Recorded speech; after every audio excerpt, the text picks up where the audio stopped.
What's going on today, guys? My name is Blake Davis, and I'm pretty excited to tell you my solution to the world water crisis, climate change, and plastic pollution.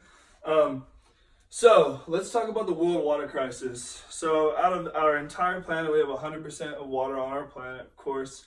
97% of that is salt water, 3% of that is clean water. Out of that 3%, we have access to 1%, the other 2% is trapped in the ground table, the atmosphere, and in ice at our polar regions. So out of that 1% of clean water we have access to, 70% of that 1% is used in agriculture, specifically in forage crops, because forage crops consume the most water based off of the way that we irrigate, flood irrigation. So in my opinion, implementing hydroponic forage crops would give us a base level of infrastructure to where we're consuming clean water as efficiently as possible, even at our lowest level of agriculture. New infrastructure will consume 90% less water due to the recycling of runoff and excess nutrients. The recycling of the water collected when curing products. So in hay, the moisture of the product is very important, especially when exporting. The moisture can actually promote bacteria growth, which will promote heat within the container, which will combust the actual hay, the actual product that you're trying to export. So what we can do is we can harvest the water that we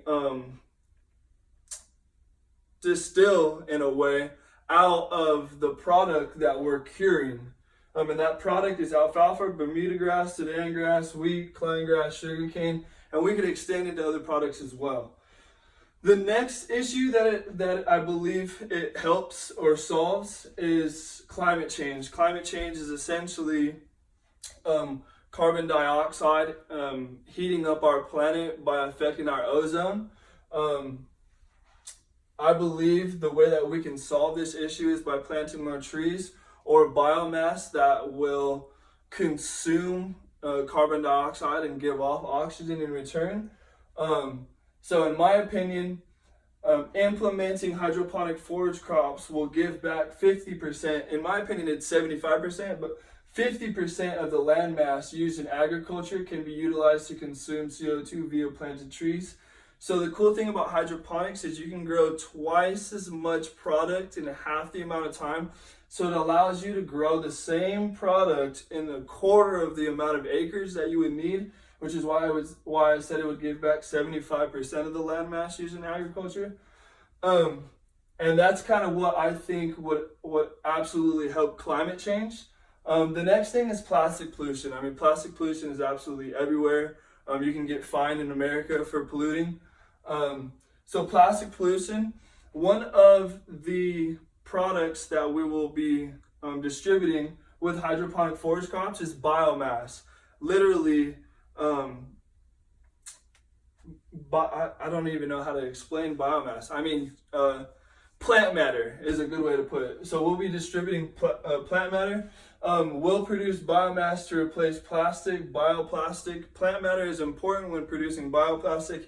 It's initially your plastic that you're forming into a bottle size form. So I believe the biomass that my hydroponic forage crops will also produce bioplastic, which will eliminate plastic production, which will then promote us into innovating on how to collect and recycle the plastic that's already been generated and distributed. The entire system can be operated sustainably utilizing solar energy, robotics, software, and engineering. So my overhead essentially is air conditioning and energy to run the robotics and the software, and I believe that can all be taken care of by solar energy.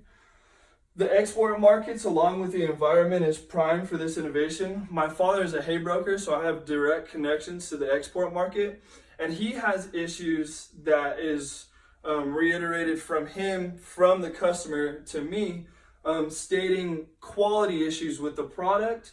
Implementing hydroponic forage crops will show a quality of product never seen in the dairy industry ever. I can promise things that other farmers can't promise. I can grow all year round. I can grow anywhere with a water source and sun. I can even create my own water source with help with zero mass water.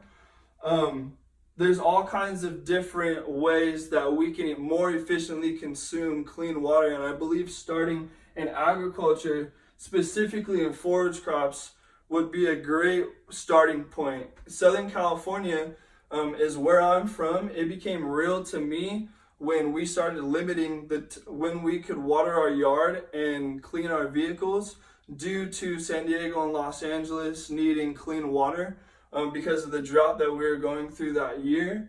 So I believe if we were consuming clean water on a more efficient basis, that we wouldn't have certain limitations placed on our citizens even throughout the years that we do have a drought, and it will provide places that geographically don't get enough water with more reserve water or more potential for reserve water. And then I also think that implementing this will be financially sustainable as well. Just in my area, just in one specific product like alfalfa, just in my geographical area, we utilize in the Imperial Valley 1 to 3 million tons is what we distribute in the export market. And at a quality like what I'm talking about, it would be $300 to $350 a ton. That's a billion dollar company annually, and that's only in one product, and that's only talking about one specific geographical market. So if you guys liked my video, please add me and follow me on Twitter, Blake_S_Davis. Tag Fox News, CNN, Ellen DeGeneres Show, tag The Rock, tag anybody you can absolutely think of that can get this idea to the next level to allow me to have a platform to help save lives. I also have ideas in sanitation and in distributing vaccines as well. So if you guys are interested in this idea, in my sanitation idea, in my healthcare idea, or in my or in any of my ideas, please follow me. That would be greatly appreciated. I hope you guys have an awesome rest of your day. I love you, and keep just being you and doing you. Love you guys.